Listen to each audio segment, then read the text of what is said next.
Halo semuanya, saya Fitra Salam dari Belajar. Selamat datang. Pada kesempatan kali ini kita akan belajar HTML. Di sini kita akan mengenal apa itu HTML, kemudian elemen dan hierarki pada HTML. Apa sih HTML itu?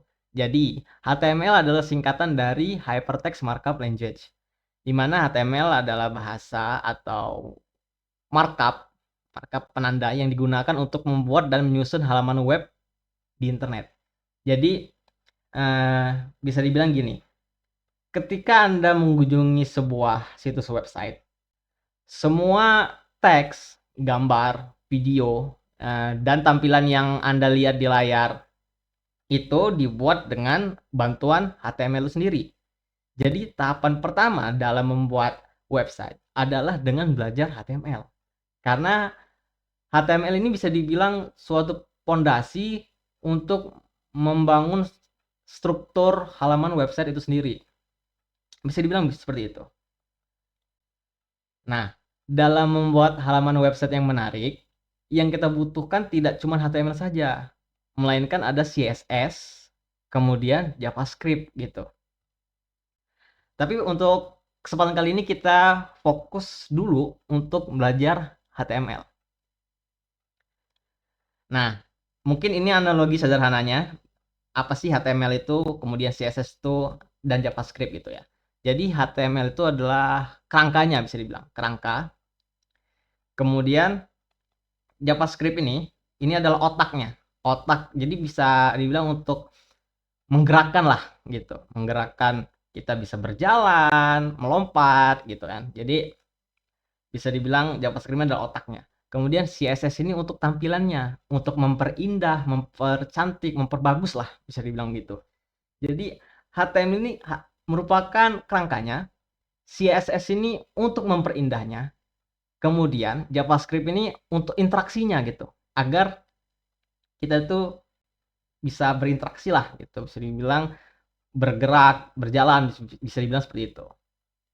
Jadi kurang lebih analogi sederhananya dari HTML, CSS maupun JavaScript adalah seperti ini. Oke, selanjutnya elemen pada HTML. Elemen pada HTML itu sering disebut tag. Jadi elemen dalam HTML ini merupakan bagian-bagian kecil yang digunakan untuk membangun struktur halaman website. Jadi bisa kita analogikan juga.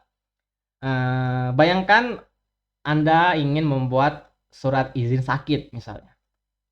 Jadi di dalam surat izin tersebut kan mempunyai beberapa bagian seperti pembukaan, kemudian isi, dan juga penutup. Nah, begitupun elemen. Jadi elemen itu punya pembuka, isinya, dan juga ada penutupnya gitu.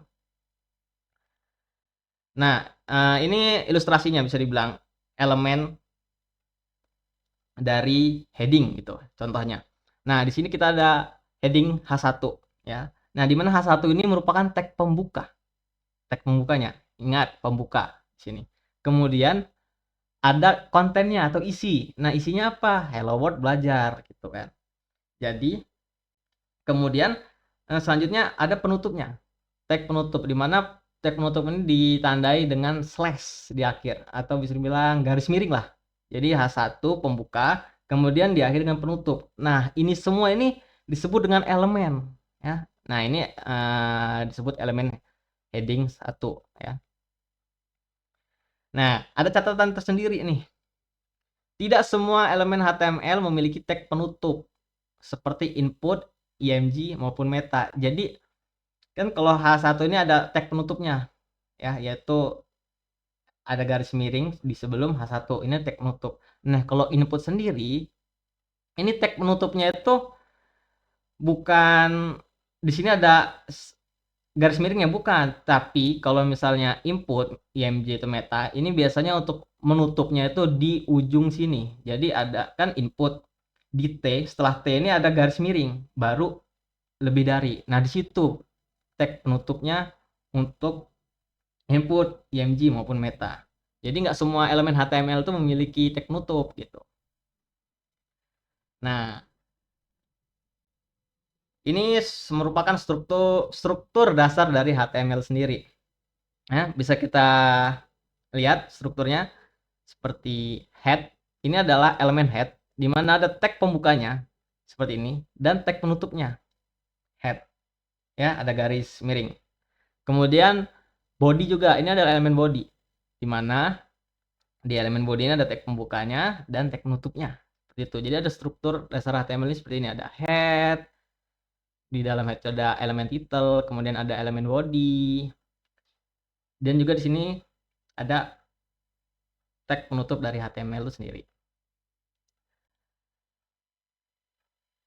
Nah, selanjutnya kita akan memahami hierarki dari HTML sendiri. Di dalam sebuah elemen HTML dapat terisi dengan elemen lain di dalamnya. Seperti contohnya tadi. Kan di dalam elemen head ini memiliki elemen juga lainnya, yaitu title. Nah, kemudian elemen body juga mempunyai elemen lainnya. Jadi elemen itu bisa ada elemen lainnya gitu di dalam elemen, bisa dibilang gitu. Jadi semua dokumen HTML yang kita lihat di halaman website itu terdiri dari kumpulan elemen yang bersarang atau elemen yang mengandung elemen lain ya di dalamnya gitu. Oke, selanjutnya ini ilustrasinya lah bisa dibilang. Jadi misalnya gini, elemen body ini ada elemen juga di dalam body, yaitu H1. Habis itu ada juga paragraf gitu yang ditandai dengan tag P. Kemudian elemen head juga memiliki elemen lainnya, yaitu title. Nah, elemen H1 ini itu disarankan diinisiasi di elemen body. Jadi elemen H1 ini tidak disarankan gitu diinisiasi di elemen head. Begitupun title. Jadi title ini ya khusus head gitu. Tidak disarankan untuk di body gitu. Seperti paragraf juga contohnya. Paragraf juga ini disarankan untuk ya diinisiasi di elemen body, bukan di head gitu. Dan juga masih banyak hierarki HTML-nya, nggak cuman seperti ini saja head dan body, masih banyak sekali. Mungkin kalian bisa cari di internet contoh-contoh elemen dari HTML maupun hierarki dari HTML itu sendiri. Oke. Nah, mungkin selanjutnya kita akan langsung coding kali ya. Jadi, mungkin itu aja untuk pengenalan dari HTML sendiri. Ayo mulai belajar.